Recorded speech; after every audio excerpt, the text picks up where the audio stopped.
You're halfway through a policy memo no one will read. It's 11:18 p.m., and you're still in your office at the edge of a government building that houses people far more important than you. Your job is to prepare briefing notes, short, precise, forgettable. You distill complexity into bullets that someone else takes credit for summarizing. You've learned to write in a voice that isn't yours, clean, safe, disposable. Tonight's memo is about a trade agreement no one in the room fully understands, but everyone will vote on anyway. You're outlining the risks, currency exposure, supply chain fragility, political backlash in regions that will lose jobs. You know it won't matter. The decision was made weeks ago, somewhere you don't have access to. You pause at a sentence that feels too honest. You rewrite it into something softer, less dangerous. Your phone vibrates. It's not a number you recognize. You almost ignore it, but you've learned that late-night calls rarely mean nothing. You answer.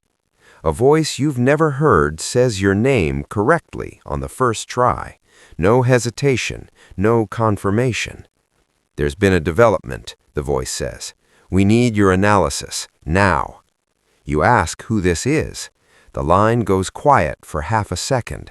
Not hesitation, more like recalibration.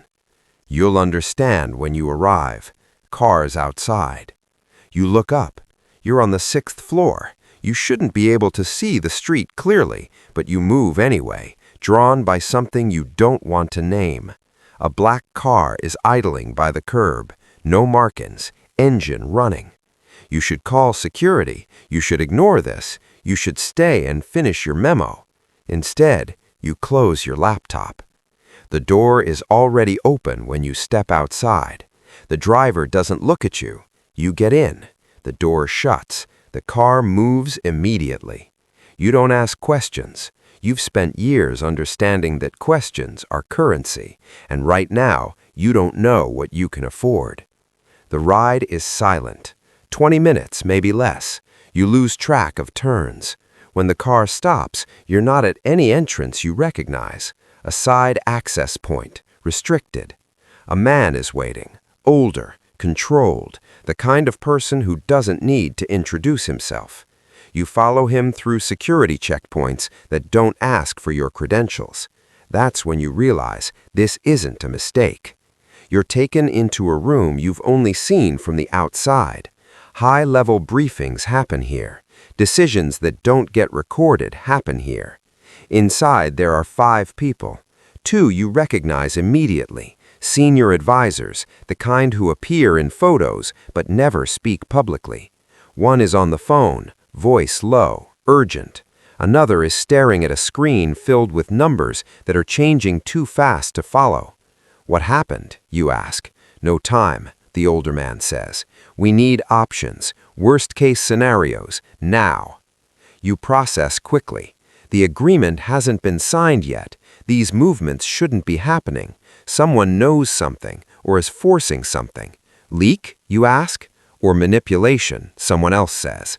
You move to the screen. You start asking for data, timelines, volumes, sources. They give it to you without hesitation. That's new. Normally, information is guarded, segmented. Tonight, it's flowing freely, like everyone understands the cost of holding back. You start connecting it. Patterns you've seen in smaller cases, amplified now. Coordinated trades, pre-positioned assets. This isn't reaction, it's design. Someone's pushing this, you say. They want the agreement to collapse. Why? The older man asks, on the phone, not looking at you. Control, you say. If the deal fails under pressure, whoever stabilizes the fallout dictates the next terms. You don't mention the other possibility, that someone wants the failure itself, chaos as leverage. What do we do? The older man asks. It's the wrong question. It's too broad. You narrow it. How much time? Hours, maybe less. You think about the memo you were writing, the risks you softened, the outcomes you avoided stating clearly. You don't soften anything now. You need to get ahead of the narrative, you say. Announce a delay. Frame it as strategic, not reactive. Signal stability. Meanwhile, identify the pressure points being exploited and hit them back. How? Regulatory scrutiny, temporary restrictions, quietly. You don't stop the trades, you make them expensive, unpredictable. The room goes quiet. They're not used to hearing this from someone like you. And the agreement? Someone asks. You hesitate. This is the line, the one you've never crossed. If it goes through now, it collapses later under worse conditions, you say. You delay. You renegotiate. You change the terms before someone else does. You're telling them to step back from a decision that's already politically committed. You're telling them to admit weakness in exchange for control. The man on the phone hangs up. He looks at you for the first time. You're sure? No, you're not. But you understand something they don't have time to consider. Certainty isn't required. Decision is. Yes, you say. He nods once. That's all it takes. Orders start moving. Calls are made. Statements drafted. Actions initiated. The room shifts from uncertainty to motion. No one asks you to leave. You sit down now, not because you're told to, but because you belong in the room, at least for this moment. Within an hour, the announcement goes out. The agreement is delayed. Markets react, volatile but stabilizing. The aggressive trades lose momentum. Some reverse. The pressure shifts. By morning, the narrative is set. Strategic recalibration, responsible leadership, avoiding long-term risk. No one mentions the panic of the night before. You go back to your office. Your memo is still open. You read the softened sentence and delete it. By noon, you're called back. This time, the car is expected. You're brought into a different room, smaller, more controlled. Only 2 people inside. One of them is the president. You've seen him up close before, but never like this, not in a room where there are no cameras, no staff, no buffer. He doesn't waste time. They tell me you saw what others didn't, he says. You consider correcting that. You didn't see something others couldn't. You said something others wouldn't. You don't say that. I assessed the situation, you reply. He studies you, not your resume, not your position, you. Why haven't I heard from you before? Because no one asked, you say. It's not defiance, it's fact. He almost smiles. The older man from last night speaks. We need someone who can operate outside the usual channels, someone who understands the system but isn't bound by its habits. You understand what that means. No official title, no clear accountability, influence without recognition. Advisory role, you ask. Something like that, the president says. You'll provide analysis directly, quietly. And when it conflicts with existing advice, you ask. It will, he says. That's the point. You think about the risks. Not to your career, that's already shifting, but to everything else. Being right in private can make you dangerous in public. Being wrong in private can destroy things no one will trace back to you. What's the scope, you ask. Whatever needs to be decided, he says. That's not an answer, it's a warning. You nod. You don't negotiate terms, you don't ask for protections. You understand that this role exists precisely because it avoids those structures. You accept. That's how it starts. At first, you're brought in for crises, situations where existing frameworks fail or move too slowly. You're given incomplete information and asked for complete answers. You learn to work with uncertainty as a baseline, not an exception. You build a system in your head, not of policies, but of people, Who influences whom? Who hesitates? Who overreacts? You map loyalties, fears, incentives. You learn that decisions aren't made on data alone. They're made on perception of data. You start shaping those perceptions. A briefing here, a question there. You don't issue orders, you redirect thinking. You introduce doubt where there was confidence, and confidence where there was hesitation. At first, it feels like guidance. Then, it becomes control. A year in, you're no longer reacting to events. You're anticipating them. You see patterns forming before they're visible to others. You start advising on actions that prevent crises instead of resolving them. That's when the moral line shifts. It's one thing to respond to danger. It's another to shape the environment so that certain dangers never emerge, and others perhaps do. You justify it as stability, as optimization, as necessary. Then you encounter your first real test. An intelligence report crosses your path. A foreign government is planning a move that, if successful, would undermine your country's position in a critical region. It's not immediate, it's not certain, but it's credible. The traditional response is diplomatic pressure, warnings, negotiations. You know it won't be enough. You also know the alternative. If you act now, quietly, you can disrupt their plan before it materializes. Financial pressure, internal destabilization, information leaks that create distrust within their leadership. It's effective. It's also escalation. You present both options to the president. He looks at you. "What would you do?" he asks. You've learned that this question isn't about strategy, it's about responsibility. I'd act now, subtly, enough to shift their priorities without triggering open conflict.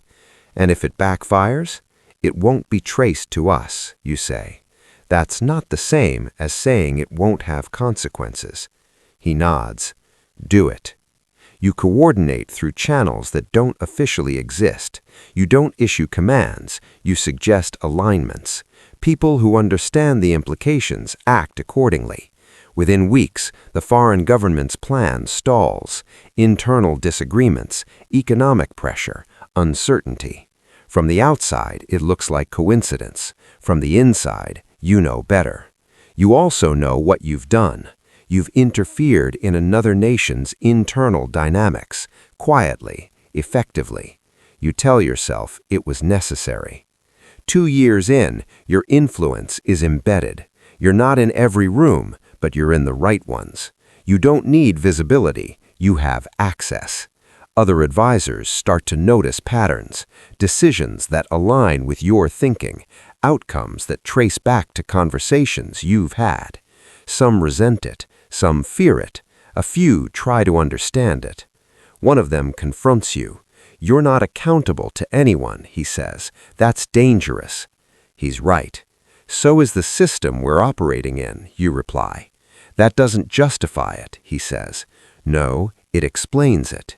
He doesn't accept that. He starts pushing back, challenging your recommendations, slowing down decisions. At first it's manageable.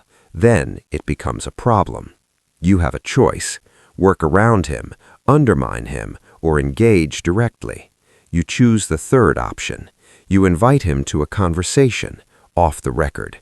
You lay out your reasoning, your methods. Not everything, but enough. He listens. He argues. He doesn't agree, but he understands. That's enough. You don't eliminate opposition. You absorb it. 3 years in, the stakes increase. An election is approaching. Not yours, another country's, but the outcome will affect everything you've built. You're asked for an assessment. You provide it. Then you're asked for something else. What can we do about it? The question hangs. This is different. This isn't about responding to actions or preventing threats. This is about influencing a democratic process in another nation. You think about the consequences, not just immediate but long-term, precedent, escalation, loss of legitimacy. You also think about the alternative. If you do nothing and the outcome is unfavorable, you'll be dealing with the consequences for years. If you act, you might avoid that, but at a cost. You outline options: minimal interference, information campaigns, support for certain narratives. Nothing overt, nothing that can be easily traced. The president listens. Recommendation? He asks. You hesitate longer this time. Then you choose. Limited engagement, you say. Enough to level the field, not control it. It's a compromise. It feels like one. It's still interference. He approves it. You execute carefully, controlled, measured. The election outcome shifts slightly. Enough. From the outside, it looks like organic change. From the inside, you know the margins. 4 years in, you realize something. You don't just advise power, you shape it. Presidents change, administrations shift, but you remain. Not publicly, not officially, but effectively. You start thinking in longer timelines, not election cycles, but decades, structural changes, institutional resilience, controlled evolution. You also start seeing the risks of your own position. No one elected you. No one can remove you easily. Your influence is based on trust and results. If either fails, everything collapses. You begin to build redundancy, not in systems, but in people. Others who can think like you, act like you. You train them indirectly, conversations, exposure, testing their judgment. Some succeed, some don't. You don't need many. 5 years in, a crisis emerges that you can't fully control, a domestic issue, deep, complex, public. Your usual methods don't apply. This isn't about quiet influence, it's about visible decisions. You advise, you shape, you anticipate, but the outcome is messy, imperfect. Public trust erodes. Internally, pressure builds. Some start questioning your role, your influence, your accountability. You see it coming. You prepare. Not by defending yourself directly, but by ensuring that the system can function without you, at least temporarily. You step back, slightly. Let others take the lead, make decisions, bear responsibility. You watch. Some succeed, some fail. The system adjusts. Then you step back in, not as prominently, not as frequently, but precisely where needed. Years pass. You accumulate decisions, outcomes, consequences. Some you're proud of, stability maintained, crises avoided. Some you're not. Lines crossed, boundaries blurred. You don't have the luxury of clean hands. You understand that now. One night, late again, you're in your office. Different office, higher up, more secure. You're reviewing a situation that feels familiar. Markets shifting, political pressure building, external forces aligning. You recognize the pattern. Someone else is doing what you once did, or what you still do. You trace it, slowly, carefully. It leads to a network, not identical to yours, but similar in function. A shadow structure, influencing decisions, shaping outcomes, not under your control. You present this to the president. He listens. What do we do? He asks. You consider your answer. You could dismantle it, expose it, neutralize it. Or you could engage with it, understand it, perhaps even align with it. You realize something uncomfortable. You're no longer the only one operating in the shadows. The system you helped shape has evolved. What would you do? He asks again. You look at the data, the patterns, the implications. Then you look at him. We adapt, you say, or we lose control. He nods. Then adapt. You leave the room with a plan forming, not just to counter the new threat, but to integrate it into a broader strategy. You've spent years controlling presidents behind closed doors. Now you're facing someone who might be doing the same. The game hasn't ended, it's expanded. And for the first time in a long time, you're not certain you're the most dangerous player in the room. But you're still in the room, and that means the decisions are still yours to influence. For now.